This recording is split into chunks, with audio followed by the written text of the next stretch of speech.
Hello everyone, good morning. আমার আরও একটি নতুন ভিডিওর সাথে নিয়ে তোমাদের সবাইকে জানাচ্ছি অনেক ওয়েলকাম, অনেক ভালোবাসা। আশা করছি তোমরা সবাই ভালো আছো, আমিও কিন্তু আছি।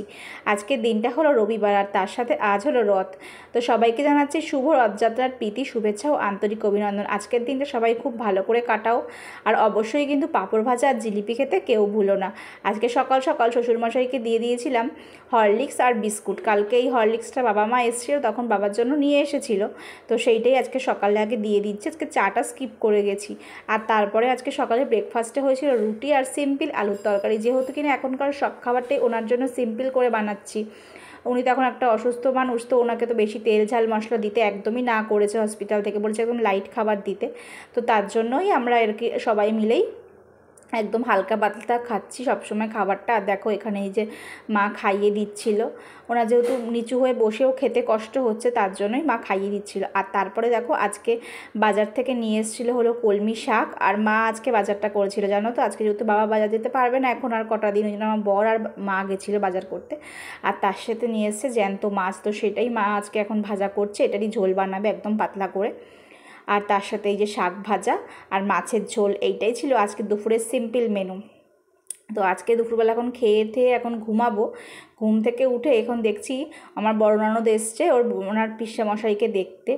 আর দেখো এসেই আগে খুঁজছে তার ভাইপো কোথায়, আর তার ভাইপো যে দাঁড়িয়ে রয়েছে। তো আমি আমার ছেলেকে এখন দেখালাম না ভিডিওর মধ্যে, একটু প্রবলেমের জন্য। তো দেখেছো আসা মাত্রই আগে ভাইপোর খোঁজ। তো চলো এখন একটু ওর জন্য কিছু একটু ব্যবস্থা করি। খুবই সামান্য, ওরও শরীরটা ভালো লাগছিল না, তাই জন্য একটু পাঁপড় ভাজা করে দিলাম। আর রথের দিনকে এসছে বলো, পাঁপড় ভাজা না খাওয়ালে ভালো লাগে? রথের দিনে তো সবাইকেই পাঁপড় ভাজা খেতেই হবে, আর তার সাথে তো জিলিপি মাস্ট। হ্যাঁ, এখনও জিলিপি আনা হয়নি। আর তার জন্য জানো তো এই যে পাঁপড় ভেজে নিয়েছিলাম, আর আমি না পাঁপড়গুলো ভাজতে পারছিলাম না, ওই জন্য মা এসে একটু হেল্প করছিল। মাকে ডাকলাম, মানে আমার কাছে না দেখেছো অনেকগুলো পাঁপড় পুড়ে যাচ্ছিলো। মানে সেভাবে না এখনও আর কি 5 বছর হয়ে গেছে সংসারটা, এখনও আর কি গুছিয়ে করতে শিখিনি। আর কি করে শিখবো বলো তো? আমার শাশুড়ি মাই তো সবসময় আমাকে বলে থাক, আমি তো আছি এখন। আর দেখেছো ওকে এত সুন্দর করে প্লেটে সাজিয়ে দিলাম, ও তার বদলে একটা পাঁপড় নিল। আর তারপরে ওকে এখন কি গল্প টল্প করে বাড়ি চলে গেল। আর আমরা এখন বেরিয়ে গেছি রথের মেলায় যাব। রথের দিনে রথের মেলায় না গেলে ঠিক জমে বলো?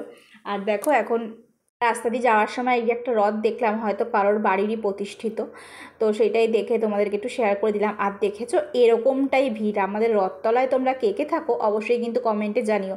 আর যারা কিনা রথতলাবাসী বা বেলঘরিয়াবাসী তারা কিন্তু এই রথের মেলা কেউ মিস করোনি, সেটা খুব ভালোভাবে বোঝা যাচ্ছে মানুষের এই ভিড় দেখে।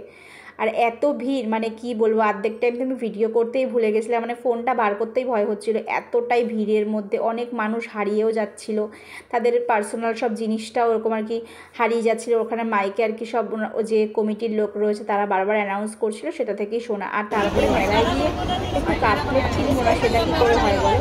ওই জন্য আগে মেলায় গিয়েই এখন আগে দেখে নিচ্ছি কাপের দোকান। আর তারপরে না কানের চুড়ি দেখছিলাম, কি বলো তো এখন তো আর না সংসার হয়ে গেছে, এখন আর এইসব ভালো লাগে না, তবে একটু দেখলাম, তবে কিনিনি আমি সত্যি কথা বলতে।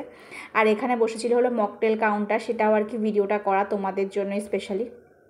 আর তারপরে মেলার মধ্যে এত ভিড়, এত মানুষের সমাগম, মানে আর ভালো লাগছিল না, গরম লাগছিল প্রচণ্ড। তো এখানে ব্রেক ডান্স বসেছিল, নাগরদোলনা বসেছিল, অনেক রকম রাইডসই বসেছিল, বাচ্চাদেরও অনেক কিছু বসেছিল। তবে সত্যি কথা বলতে আজকে আমার মেলায় গিয়ে খুব কষ্টই হয়ে গেছিলো, এত গরম, এত অস্থির লাগছিল শরীরটা, মানে এত লোকের সমাগম কি বলবো। আর তারপরে দেখো ফাইনালি আমরা এখন মেলা থেকে বেরিয়ে পড়েছি, মানে আর কিছুই ভালো লাগছিল না, না মেলায় কিছু খেয়েছি না কিছু।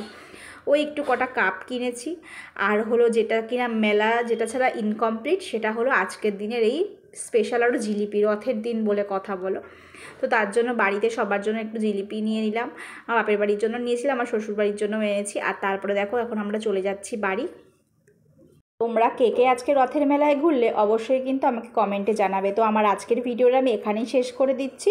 আমার ভিডিওটি যদি ভালো লেগে থাকে অবশ্যই লাইক, কমেন্ট, শেয়ার আর পেজটি ফলো করে দিও, তাড়াতাড়ি করে 10K কমপ্লিট করতে হবে। তো বন্ধুরা tata, bye bye, good night.